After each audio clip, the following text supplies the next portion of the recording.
저의 영상을 보시는 분들 중에서는 대부분이 소시오패스 영상을 보고 제 영상을 구독하시게 된 분들이 되게 많으세요.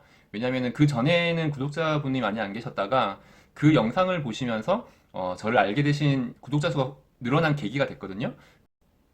그래서 오늘은 제가 그 소시오패스 영상을 올리고 엄청나게 많은 댓글, 현재까지 700, 조금 많이 다릅니다. 네, 현재까지 14만 조회수가 기록이 되었고요. 댓글은 827 보이나요? 800, 잘 안 보이네요. 827개의 댓글이 달렸어요.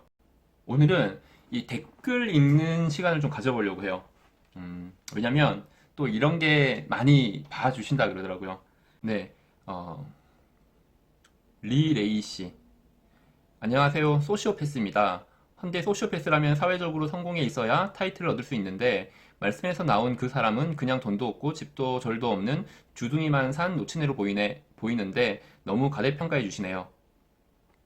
네, 우선 이분은 소시오패스에 대해서 아주 긍정적으로 생각하시는 분 같아요. 왜냐하면 일단 본인이 소시오패스라고 설명을 하셨어요. 소시오패스라고 설명을 하셨고 소시오패스라면 당연히 사회적으로 성공해 있어야지 그 타이틀을 얻을 수 있다고 얘기를 하셨는데 일단 사회적으로 성공해 있어야 된다는 건 소시오패스를 아주 동경하신다는 뜻이 될 것 같아요. 소시오패스는 곧 성공 이렇게 지금 쓰여져 있고 그 다음에 그걸 타이틀이라고 표현하셨어요. 타이틀. 소시오패스는 성공의 상징이다. 이런 의미처럼 보이시는데 이 부분은 제가 좀 안타깝게 생각을 하는 이유가 소시오패스가 모두 성공하는 거는 아니고요.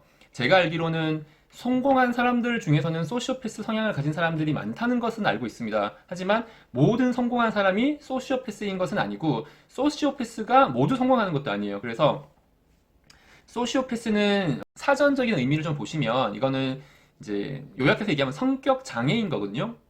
장애가 나쁜 것은 아니지만 동경의 대상은 아니죠. 장애는 있을 수 있죠. 정신 장애가 있을 수는 있지만 동경의 대상은 아닙니다. 그래서 본인이 소시오패스라고 설명하는 것은 조금 안타까운 부분인 것 같고요. 그리고 보통 소시오패스들은 자기 자신을 소시오패스라고 이야기를 하질 않아요. 왜냐면 본인도 그게 사회적으로 좀 문제가 되는 그 성격 장애, 사회적으로 적응하기 힘든 성격 장애라는 걸 알기 때문에 본인이 소시오패스라고 설명하지 않고 본인이 소시오패스였으면 하는 사람들이 소시오패스라고 표현하는 경우는 제가 좀 많이 봤습니다. 그리고 실제로 사회적으로 성공한 분들은 자기 자신이 유능하기 때문에 성공했다고 표현을 하지 소시오패스이기 때문에 성공했다고 표현하진 않거든요. 그래서 왜냐하면 장애를 가지고 있다는 표현이 되기 때문에 그래서 네, 이 댓글 하나 읽어봤습니다. 그리고 댓글을 읽다 보니까 제가 댓글에 좋아요를 누르지 않는 분들이 있어요. 그 어떤 부분이냐면 저는 종교적이거나 또는 정치적인 댓글에는 좋아요를 누르지 않고 있어요. 어떤 편향된 시선을 가지고 싶지 않기 때문에 종교적이거나 특정 단체를 비하하거나 정치적인 성향이 있으면은 제가 좋아요를 누르고 있지는 않습니다. 그리고 좀 중복된 댓글들이 보이는데요. 약속을 잘 안 지키면 소시오패스인가 라고 물어보시는 분들 많이 계세요. 본인은 약속을 잘 못 지키고 시간 약속도 잘 못 지키는데 나도 소시오패스가 아닌가 라고 생각을 하고 걱정하시는 분 계신데 제 영상에서 보시면은 그런 의미는 아니에요.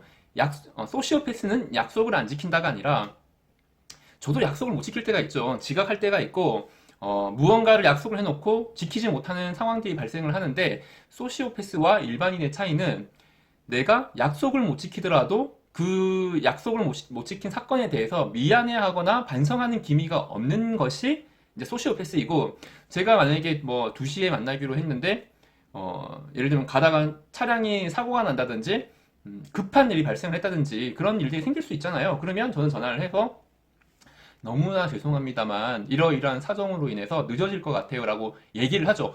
보통 사람들은 그렇게 하기 때문에 상대방으로 하여금 어이없는 상황을 만들지는 않죠. 왜냐하면 누구나 예상치 못한 상황은 발생하기 나름이니까요. 그래서 약속을 안 지키면 소시오패스다가 아니라 약속을 안 지키고도 미안한 기색이 없으면 소시오패스일 수 있다. 그리고 정동환님이 쓴 글 중에 네 번째 글이 굉장히 저도 공감이 가요.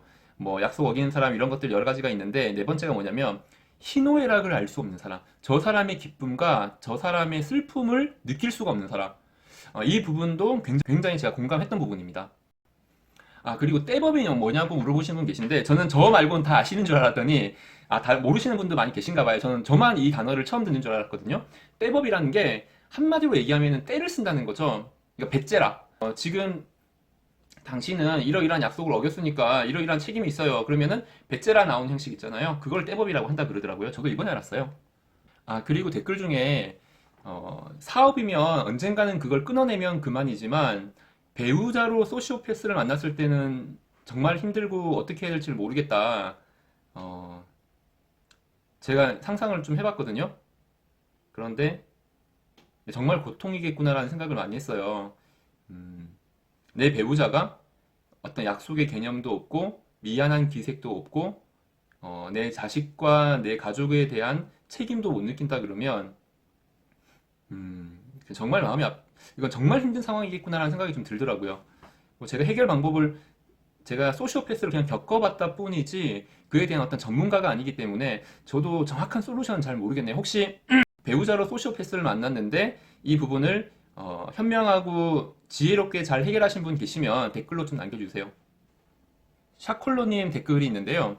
전형적인 소시오패스의 모습을 기준하자면 영화 비스트 보이즈의 하정우가 맡은 캐릭터 생각하시면 됩니다. 저 이거 보고 와 했어요. 왜냐면 제가 굉장히 재밌게 본 영화 하정우 비스트 보이즈 영화 있거든요. 이거 아시는 분들은 아실 텐데 뭐랄까 그 남자의 그 직업이 남자 그 호스티스?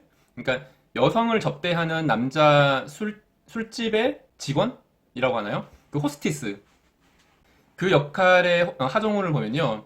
어떻게 저렇게 거짓말을 능글능글 맞게 아무렇지도 않게 하나 뭐 이런 것들 볼 수가 있고 마지막 끝까지 자기 애인에게 그 거짓말을 하고 이제 일본으로 떠나는 장면 보면 정말 소름 돋거든요. 그러니까 전형적인 소시오패스의 모습이 하정우의 비스티 보이즈 이거 맞는 것 같아요. 그리고 이거는 소시오패스의 특징이라기보다는 사기꾼의 특징인데요. 사기꾼들은 자기가 말을 할 때 그 거짓말을 하면서도 자기가 거짓말을 하는 것을 인지 못하는 경우가 되게 많대요. 그러다 보니까 자기가 거짓말을 인지하면서 하는 거짓말들은 연기라는 게 표가 나잖아요. 그런데 그 사람들은 자기가 예를 들면 변호사다라고 거짓말을 하고 이야기를 할 때는 정말 자기가 변호사가 되어가지고 이야기를 하다 보니까 저 사람이 연기를 하는구나라는 걸 느끼기가 굉장히 힘들다고 하네요.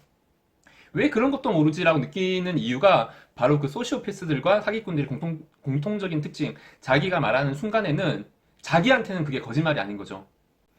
그리고 순진한 상남자님이 쓴 글 중에 각서 나오면 사기꾼 이렇게 얘기를 하셨어요.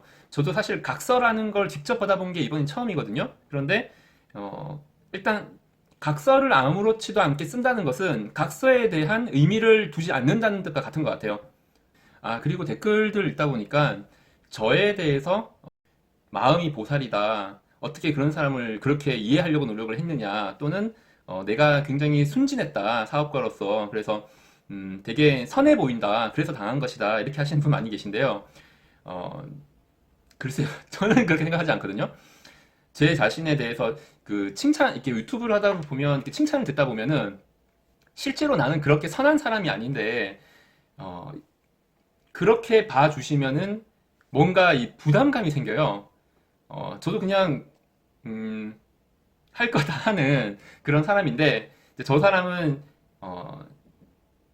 선할 것이다라는 기대를 혹시 하실까봐, 전 사업가예요. 사업가이기 때문에, 마냥 선해가지고는 사업을 할 수가 없거든요.